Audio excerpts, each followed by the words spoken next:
하나님 말씀 함께 봅니다. 함께 보실 하나님 말씀은 신약 성경 고린도전서 10장 1절에서 6절 말씀입니다. 고린도전서 10장 1절에서 6절 말씀.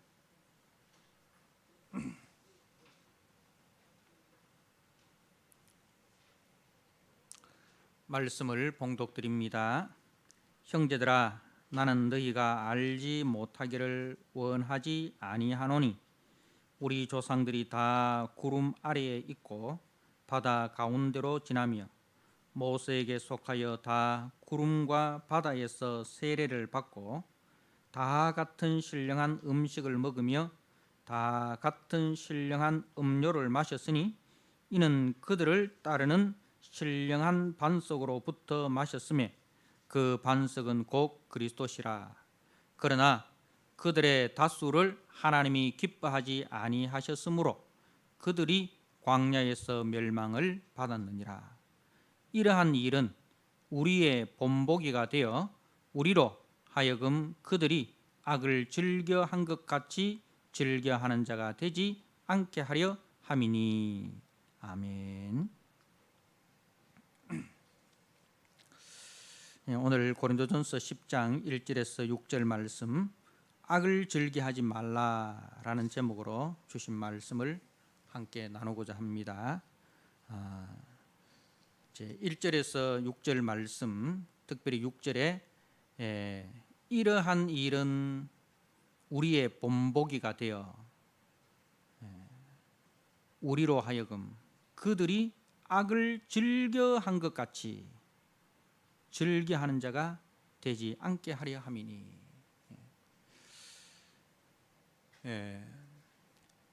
구원받은 하나님의 백성들이 이 악을 즐겨한다는 것이 가능한가? 그런데 성경은 구원받은 하나님의 백성들이 하나님 보시기에 악을 즐겨 행하였다라고 말씀을 하고 있습니다. 1절에서 5절 말씀은 이제 이스라엘 백성들이 애굽에서 400년 동안 노예 생활을 하다가 그 노예 생활로 인하여 너무 힘들고 너무 고통스러워서 하나님 앞에 부르짖습니다. 그래서 하나님께서 저들을 불쌍히 여기시고 또 저들의 조상 아브라함과 이삭과 야곱과 맺은 그 언약을 기억하셔서 하나님의 사람 모세를 보내어서 애굽에 10가지 재앙을 내립니다.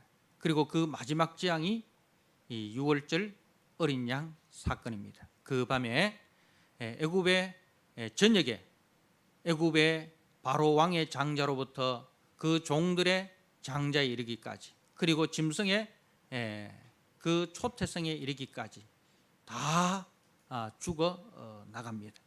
그러나 6월절 어린 양의 피를 그 문에 바른 이스라엘은 아무런 피해 없이 지나가게 됩니다. 그 밤에 애굽의 바로는 무조건 항복을 선언합니다.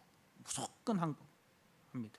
그리고 모세와 아론이 요구하는 대로 다 들어줍니다. 그리고 제발 빨리 너희 백성들을 데리고 이 애굽을 떠나라, 이런 무조건 항복 선언을 합니다.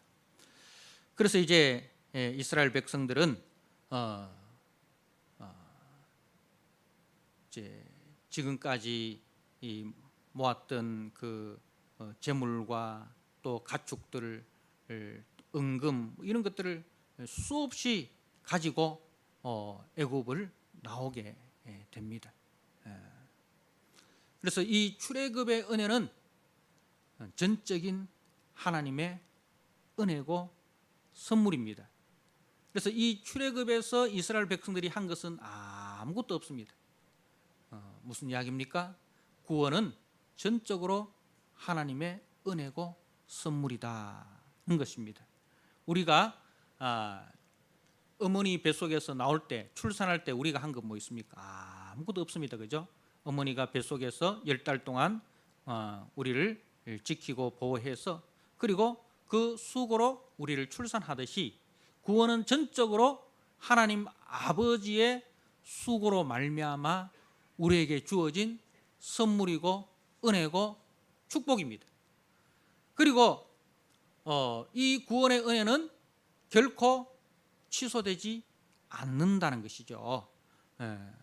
결코 취소되지 않는다는 것입니다. 자식을 낳았는데 그 자식이 잘생긴 자식도 있을 것이고, 조금 장애가 있는 자식도 있을 것이고, 또 잘 자라는, 부모의 뜻대로 잘 자라는 자식이 있을 것이고, 또 부모의 속을 썩이는 그런 자식들도 있을 것입니다. 그런데 우리가 잘생기고 공부 잘하고 말 잘 듣고 그런 자식만 내 호적에 올립니까? 좀 못생기고 공부도 좀 못하고 부모 말 안 듣고 하면 나중에 호적에 안 올리고, 그렇지는 않잖아요. 그죠? 이유 여하에 불문하고 태어나는 즉시 그 아들을 우리의 호적에 올리듯이 하나님께서 구원받은 우리를 하나님의 백성으로 기록하시는 것입니다. 자, 그리고 이제 이스라엘 백성들이 애굽에서 나왔을 때에 뭐가 가로막고 있습니까? 홍해가 가로막고 있습니다. 그죠? 그리고 뒤에는 애굽 군대가 따라옵니다. 자, 하나님께서 이 위기를 어떻게, 이 위기에서 이스라엘을 어떻게 하시는가? 제 하나님께서 모세로 하여금 홍해를 가르게 하십니다. 그래서 홍해가 갈라집니다. 그리고 그 사이로 이스라엘 백성들이 지나갑니다. 자, 갈라진 홍해 사이로 애굽 군대가 같이 들었습니다. 그때 하나님께서 앞서 인도하시던 그 구름 기둥이 이스라엘 뒤로 가서 이스라엘과 애굽 군대 사이를 막았습니다.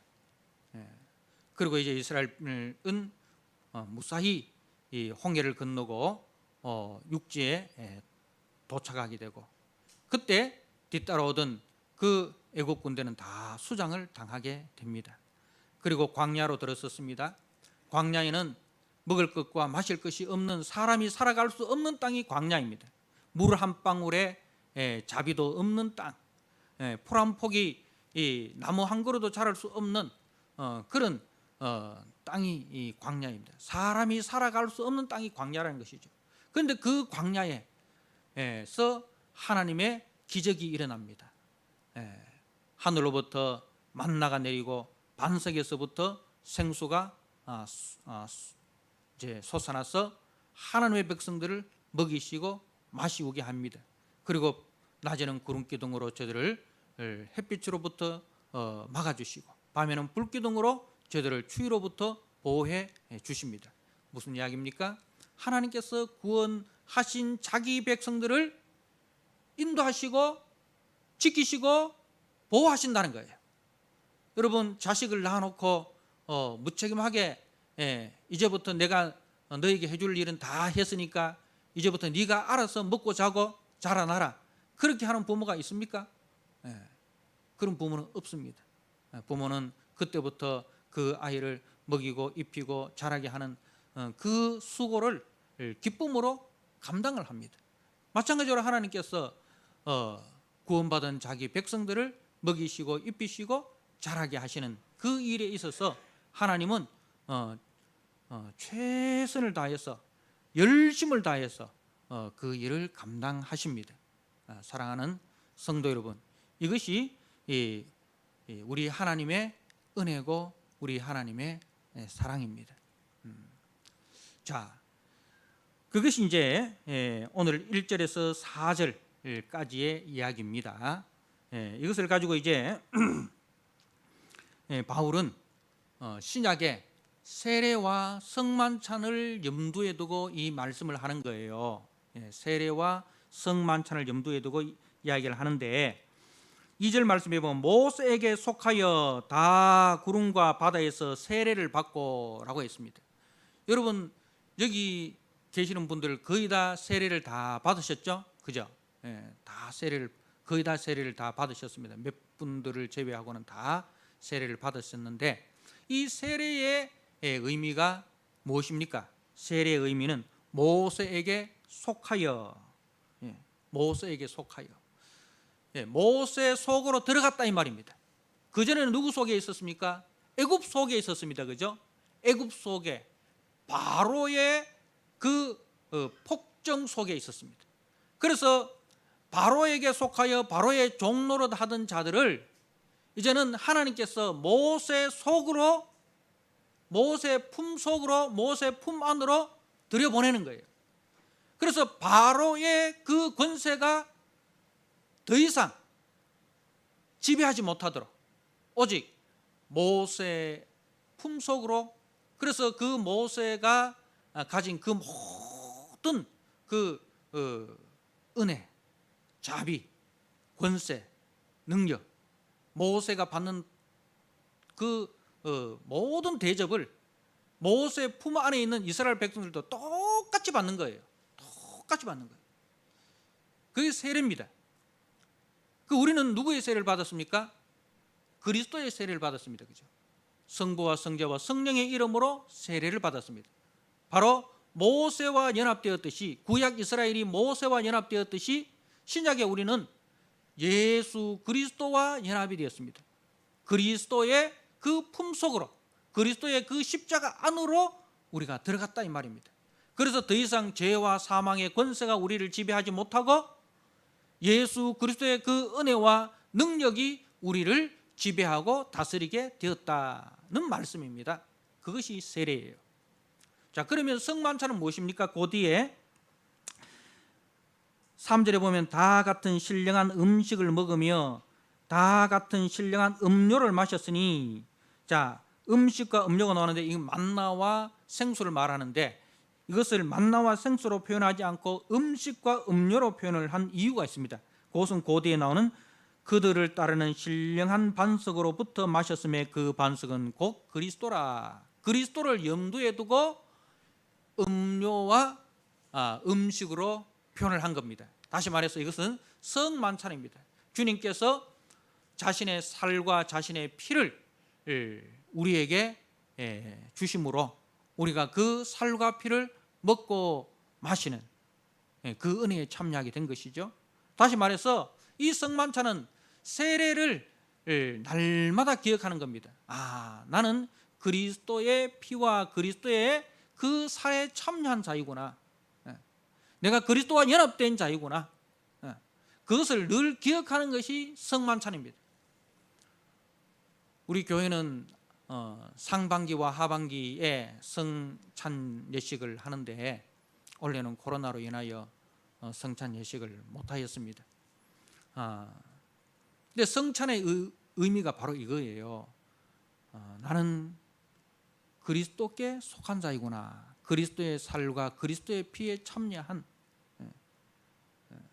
나는 그리스도께 속한 자이구나 는 것을 늘 기억하고 확인하는 것입니다. 이게 성만찬이에요. 그래서 내 안에 누가 산다? 내 안에 그리스도의 영이신 성령이 산다는 거예요.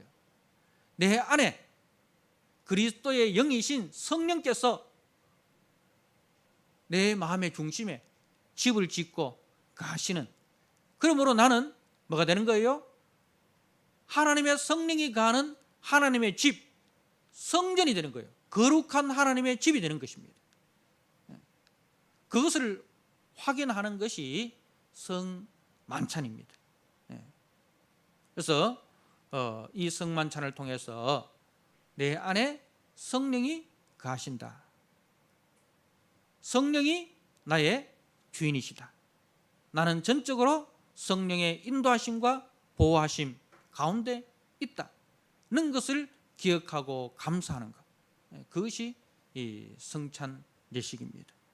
사랑하는 성도 여러분, 그래서 이제는 우리가 바로에게 속한 자가 아니라 그리스도께 속한 자가 되었고, 세상에 속한 자가 아니라 하나님 나라의 속한 자가 되었습니다. 그렇기 때문에 이제부터는 우리가 세상의 기준과 세상의 가치관을 따라서 살아가는 사람이 아니라 하나님 나라 기준과 하나님 나라 가치관을 따라서 살아가는 사람으로 우리가 자라나야 한다는 것을 기억해야 됩니다. 이것을 가지고 우리는 성화의 삶이다라는 거죠. 자, 여러분들이 여러분의 가정에서 자녀로 출생했을 때 그 집안 사람이 되는 겁니다. 자, 그러면은 여러분의 집안의 사람으로 자라나야 되는 거죠. 우리 집안의 가풍은 이것이다. 우리 집안의 가풍은 정직하라, 진실하라. 그것이라면 부모님이 이제 그것을 가르치잖아요. 너는 어떤 일이 있더라도 정직하고 진실한 사람이 되어라. 근데 자녀가 정직하고 진실하지 못하고 어디 가서 거짓말을 하고 어디 가서 사기를 치고 남을 속이고 이렇게 하면은 부모가 어떻게 합니까? 야단을 칩니다. 그죠? 혼을 냅니다. 우리 집안에 네 같은 그런 자식은 없다. 우리는 다 정직하고 진실하고 손해를 보더라도 우리는 늘 정직하고 그렇게 우리는 진실하게 살았는데 너는 우리 집안의 수치다. 이렇게 하면서 부모가 야단을 칩니다. 그리고 그렇게 하지 못하도록 가르칩니다. 마찬가지로 하나님께서 이제 하나님 나라의 기준과 가치관으로 우리를 길러내시는 거예요. 우리가 세상 속에서 하나님 나라의 자녀로서 하나님 나라의 기준과 가치관을 따라서 살지 않고 세상의 기준과 가치관을 따라서 살아가면 하나님께서 우리를 야단칩니다. 야단칩니다. 그래도 말 안 들으면 어떻게 합니까? 하나님께서 우리를 때리시기도 합니다. 때리시기도 합니다. 야단을 치시기도 하고 때리시기도 합니다. 그렇게 해서 어떻게? 하나님의 사람으로 하나님 나라에 적합한 사람으로 우리를 길러내시는 거예요. 사랑하는 성도 여러분, 그래서 5절에 그러나 그들의 다수를 하나님이 기뻐하지 아니하셨으므로 그들이 광야에서 멸망을 받았느니라. 그들의 다수가 누굽니까? 여호수아 갈렙을 빼고 나머지 사람들. 이 사람들이 하나님의 기쁨이 되지 못했다. 이 말은 하나님 나라 기준과 가치관에 적합하지 않고 세상의 기준과 세상의 가치관을 쫓아서 살아가다가 하나님 앞에 야단 맞고 하나님 앞에서 책망을 받았다는 거예요. 그것이 광야에서 멸망을 받았다는 이야기입니다. 광야에서 멸망받았다는 이 말이 광야에서 죽어 다 지옥 갔다는 이야기가 아니라 광야에서 하나님 앞에 야단 맞고 죽었다 이 말입니다. 야단 맞고 죽었다 이거죠. 자, 그래서 6절에 이러한 일은 우리의 본보기가 되어 우리로 하여금 그들이 악을 즐겨한 것 같이 즐겨하는 자가 되지 않게 하려 함이니. 자, 이 구약의 이스라엘 백성의 실패가 우리에게 뭐가 된다고요? 본보기, 거울이 된다는 거예요. 왜 바울이 구약의 그 이야기를 하느냐? 우리에게 본보기가 되라고, 우리의 거울이 되라고 이제 이야기를 하는 겁니다. 그래서 우리로 하여금 그들이 악을 즐겨한 것 같이 즐겨하는 자가 되지 않게 하려 함이다는 겁니다. 사랑하는 성도 여러분, 우리는 악이 뭔가, 이 악에 대해서 분명히 정리를 해야 됩니다.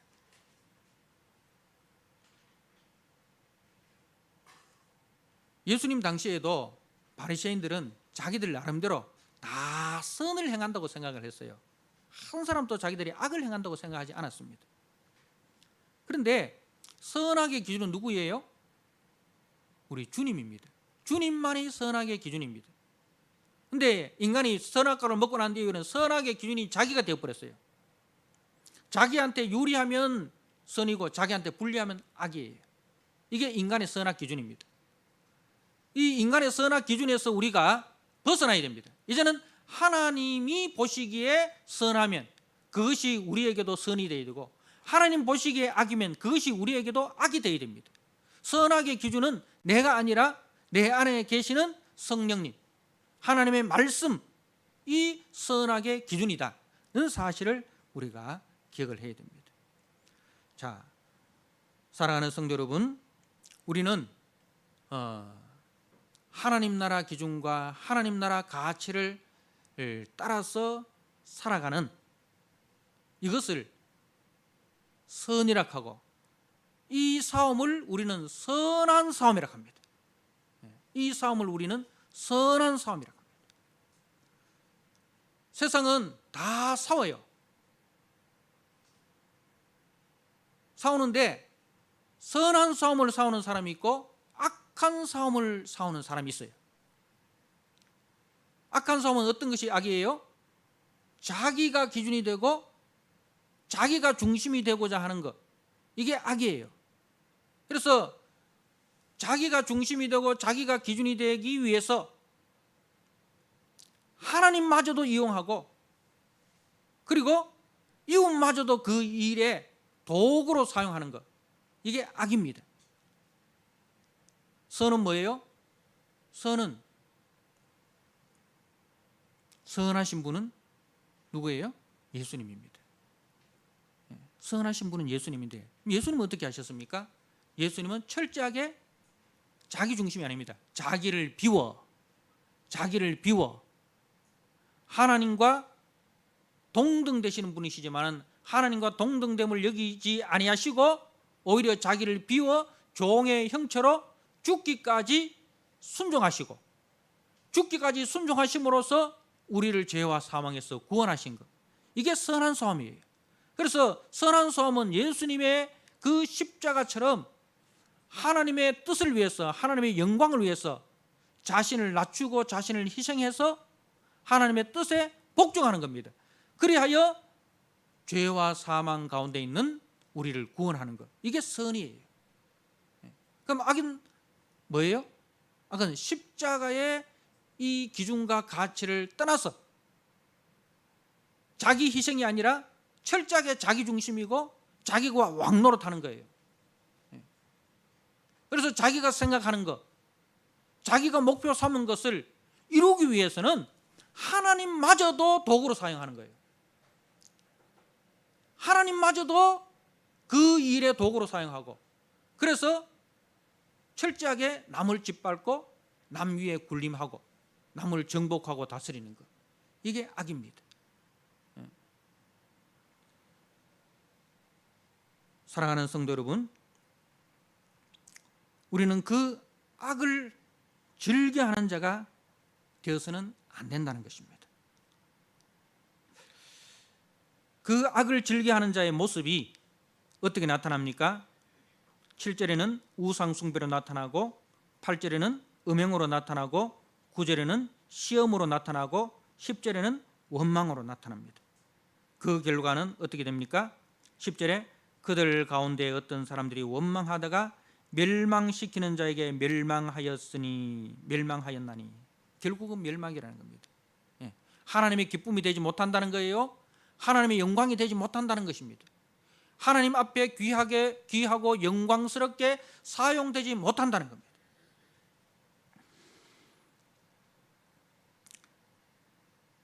이제 7절부터 10절에 나오는 우상숭배, 음행, 시험, 원망, 이 모든 기초 뿌리가 뭐냐? 그 뿌리가 오늘 6절에 있는 악을 즐겨하는 거예요. 이 악을 즐겨한다, 이 말의 좀 다르게 번역하면, 이 악을 즐겨한다는 이 말을 다르게 번역하면 탐심을 품었다, 이 말입니다. 탐심을 품었다. 그 악을 즐겨했다라는 행동으로 이렇게 지금 번역을 했는데, 그 악을 즐겨하는 행동의 뿌리가 뭐냐? 이게 탐심이라는 거예요. 탐심을 품었다는 거예요. 자, 여러분, 10계명의 제일 마지막 10번째 계명이 뭡니까?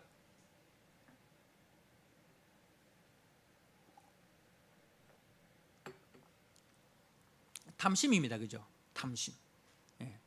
10번째 계명이 탐심이에요. 그 10번째 계명이라니까 제일 마지막 끄트머리, 제일 약한 계명인가? 바울은 예수 믿기 전에 그렇게 생각했어요. 탐심을 그렇게 중요하지 않게 생각했어요. 그런데 나중에 예수를 믿고 난 이후에 바울이 깨달았어요. 모든 그 이제 1계명부터 9계명까지의 핵심이 어디 있느냐? 10번째 계명 거기에 있다는 것을 깨달았어요. 이 마음의 문제라는 것을 깨달았어요. 예. 앞에 이제 뭐 우상 숭배가 나오잖아요, 그죠? 우상 숭배 나오고 부모를 거역하지 말고 뭐 살인하지 말고 도둑질하지 말고 간음하지 말고 뭐 이런 쭉 그 이제 10계명이 나오는데 그 뿌리가 그 악의 뿌리가 어디 있느냐? 탐심에 있다는 것을 알았어요. 그런데 이 마음의 문제를 어떻게 해결합니까? 마음의 문제를 해결할 수 있는 방법이 없잖아요. 할례를 어디에 받습니까? 육체의 할례를 받았잖아요. 그런데 하나님이 원하시는 것은 육체의 할례가 아니라 마음의 할례를 받으라 했습니다. 그런데 우리가 마음의 할례를 어떻게 받아요?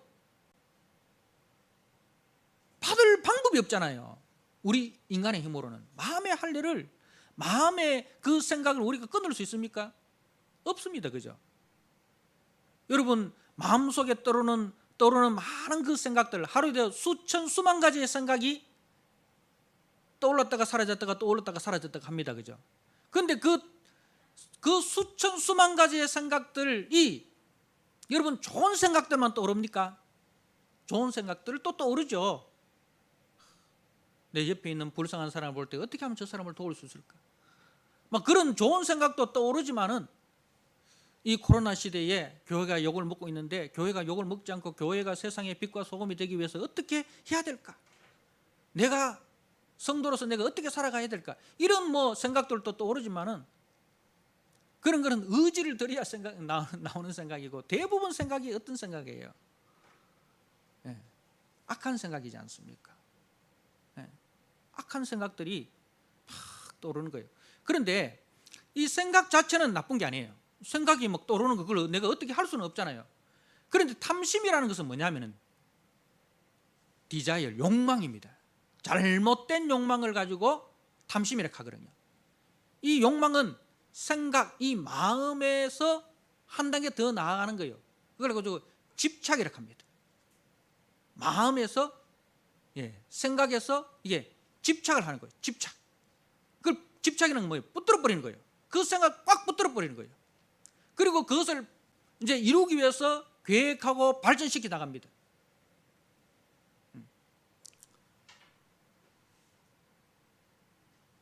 어떤 도둑놈이 있는데 그 도둑놈이 지나가다가 자기가 갖고 싶은 물건이 있어. 뭐 우리도 지나가면서 그 물건을 볼 때에 나도 저런 물건 한번 가졌으면 좋겠다. 지나가다가 뭐 차 전시장에 좋은 차가 있으면 야 나도 저 차 타보고 싶다. 그런 생각이 우리도 다 들 수 있잖아요. 그죠? 그런데 도둑놈은 어떻게 해요? 그것을 지나가는 생각이 아니라 그 생각을 꽉 붙들어 버려요. 그 생각을 꽉 붙들고 그러면 내가 저 차를 소유하기 위해서 어떻게 해야 될까? 돈은 없고 가진 돈은 없고 그래서 이제 꽉 붙들고 계획을 하는 거예요. 가만히 보면서 저 전시장에 들어가는 비밀번호를 알기 위해서 연구를 한다든지 그리고 차키가 어디 있는지 뭐 살펴본다든지 막 이렇게 나름대로 이제 계획을 세워가지고 그것을 실행하는 거. 이게 이제 탐심이에요. 그래서 이 탐심이 행동으로 나타나는 것은 시간 문제입니다. 탐심이 행동으로 나타나는 것은 시간 문제예요. 그래서 성경에는 이 탐심을 행동과 같이 번역하고 있습니다. 자, 그 구약의 아간 사건 있잖아요, 그죠? 제가 한번 읽어드리겠습니다. 여호수아 7장 그 쉬운 성경으로 제가 한번 읽어드릴게요. 7장 21절에 제가 본 물건 중에는 시날에서 온 아름다운 겉옷이 있었고 200세겔 가량의 은과 50세겔 가량의 금도 있었습니다. 저는 그것들이 너무나도 갖고 싶어 가지고 왔습니다. 너무나도 갖고 싶어 이걸 가지고 탐심이라고 합니다. 그리고 그 탐심이 어떻게 됐습니까? 가지고 왔습니다. 취하였습니다 이 말이죠. 탐심이 곧 취하는 행동으로 나타난 거예요. 그래서 성경은 이렇게 탐심을 곧 행동으로 본 겁니다. 자, 우리 주님께서 산상수훈에서 살인하지 말라, 간음하지 말라라는 이 계명을 이제 바리새인들은 어떻게 가르쳤습니까? 내가 직접적으로 살인하지 않고 내가 직접적으로 간음하지 않으면 살인하지 않고 간음하지 않은 것으로 저들은 생각을 했습니다. 그런데 우리 주님은 그렇게 말씀하지 않았습니다. 제가 메시지 성경으로 그 본문을 한번 읽어드립니다. 마태복음 5장입니다.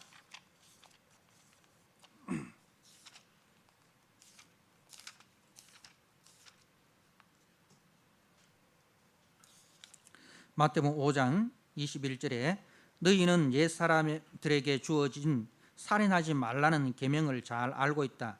내가 너희에게 말한다. 누구든지 형제나 자매에게 화만 내어도 살인을 범한 것이다.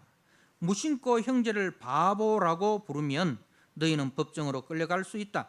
생각 없이 자매에게 멍청이라고 소리치면 지옥불이 너희 코앞에 있다. 가장 단순한 진실은 말이 사람을 죽인다는 것이다. 자, 여러분, 살인하지 말라. 내가 직접적으로 사람을 죽이지 않으면 살인하지 않은 것으로 사람들은 생각을 해요. 그런데 예수님은 뭐라고 말씀하십니까? 누구든지 형제나 자매에게 화만 내어도 그리고 무심코 형제를 바보로 하고 생각 없이 자매에게 멍청이라고 해도 이 말은 사람을 무시한다는 거예요. 화를 내고 바보락하고 멍청이락하고 이게 무심코 생각 없이 한 말이라 하지만은 그 무심코 생각 없이 하는 그 밑바탕에는 뭐가 있어요? 그 형제를 그 자매를 무시하고 얕보고 깔보고 하는 그 마음이 마음속에 있다는 거예요. 그러니까 그 마음이 결국은 뭐로? 살인까지 가게 된다는 거예요. 그냥 우발적으로 살인하는 경우는 드뭅니다. 대부분 어떻게 살인하느냐? 바로 이런 마음에 그 사람에 대해서 무시하고 깔보고 얕보고 이런 인간에 대해서 그 인간의 존엄성을 귀하게 여기지 않는 거예요. 그래서 화만 내어도 이미 화를 낼 때 그 속에 살인까지 가는 이미 뭡니까? 거기에 그 포탄에 불이 붙은 거예요. 포탄에 불이 붙으면 포탄이 터지는 것은 뭐예요? 시간 문제잖아요. 그죠? 시간 문제잖아요. 자, 그래서 23절에 보면 이런 문제에서 나는 너희에게 이렇게 행동하기를 바란다. 네가 예배당에 들어가서 헌금을 드리려는데 갑자기 어떤 친구가 너에게 원한을 품고 있는 것이 생각나거든 헌금을 내려놓고 즉시 나가 그 친구에 가서 화해하여라. 반드시 그렇게 하고 난 뒤에 돌아와 하나님과 일을 마무리하여라. 자, 여러분, 우리가 예배를 드리러 오다가 이제 하나님 앞에 예배를 드리기 위해서 헌금을 드리려고 하는데 뭐가 생각합니까? 너에게 원한을 품고 있는 사람이 생각이 나면 어떻게까지 해야 된다? 예배 드리고 가서 화해하려가 아니라 먼저 그 헌금을 내려놓고 즉시 나가서 그 친구와 화해해라 이거예요. 그리고 와서 하나님과의 일을 마무리해라. 그렇게 이야기를 합니다. 그 하나님은 두 마음을 품고 예배드리는 자를 하나님이 기뻐하지 않는다는 거예요. 우리 마음에 형제를 미워하는 마음을 가지고 형제를 원망하는 마음을 가지고 와서 예배드리는 그 예배를 하나님이 기뻐하지 않는다는 거예요. 그러니까 이 마음이 얼마나 중요하냐는 거예요.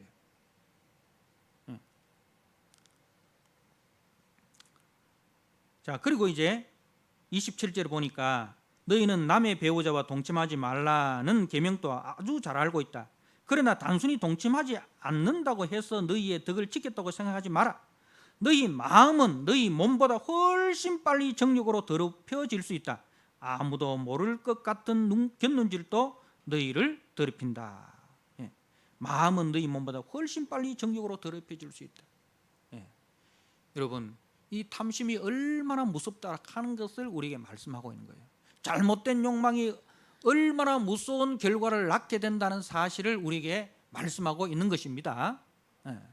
그러니까 여러분들 마음속에 그 범하는 그 악을 그냥 놔두면 안 돼요.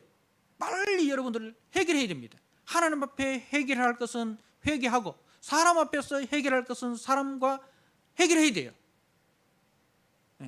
그렇지 않으면 그게 어떻게 됩니까?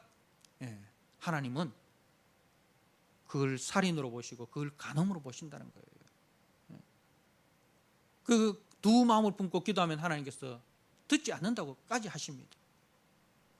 그래서 이 마음의 문제가 얼마나 중요한 것이냐. 사랑하는 성도 여러분,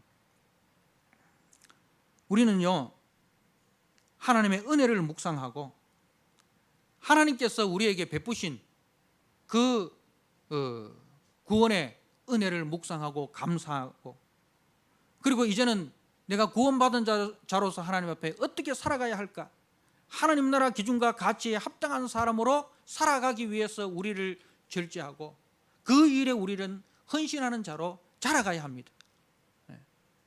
그것이 하나님의 사람이고 그 사람이 하나님의 군대입니다. 그것이 하나님께서 우리를 부르신 목적이에요. 하나님께서 우리를 부르신 목적이 어디 있는가? 여러분들이 여러분의 자녀를 기르는 목적이 있지 않습니까? 그죠?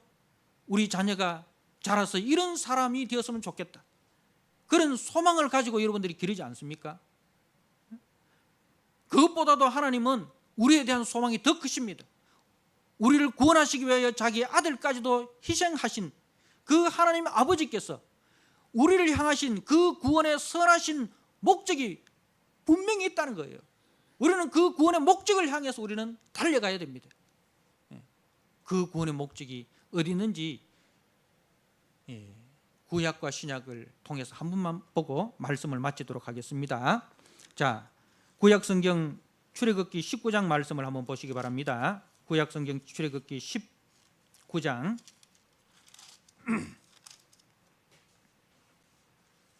5절 말씀, 5절 6절 우리 같이 한번 읽도록 하겠습니다. 구약 성경 출애굽기 19장 5절 6절 시작. 세계가 다 내게 속하였나니 너희가 내 말을 잘 듣고 내 언약을 지키면 너희는 모든 민족 중에서 내 소유가 되겠고 너희가 내게 대하여 제사장 나라가 되며 거룩한 백성이 되리라. 너는 이 말을 이스라엘 자손에게 전할지니라. 자, 하나님께서 우리를 구원하신 목적이 어디 있느냐? 세계가 다 내게 속했다는 거예요. 무슨 말입니까? 하나님께서 세계를 다 구원하시기를 원하신다는 거예요. 누구를 통해서? 이스라엘을 통해서. 이스라엘 구원이 목적이 아니고 이스라엘을 구원하여 이스라엘을 통해서 온 세계를 하나님께로 돌이키는 그 일의 제사장 나라로, 그 일의 거룩한 백성으로 이스라엘을 불렀다는 거예요. 그래서 이스라엘이 세계 속에서 잘 살아가면 하나님의 영광과 하나님의 아름다움을 잘 나타내면 세상 사람들이 야, 하나님 믿는 사람은 저렇게 다르구나, 저렇게 거룩하고 저렇게 반듯하고 저렇게 진실하고 저렇게 정직하고 저렇게 아름답고 저렇게 온유하고 저렇게 겸손하고 저렇게 남을 위해서 희생하고 헌신하는, 야, 저런 사람 같으면 나도 저런 사람이 믿는 하나님 믿고 싶다.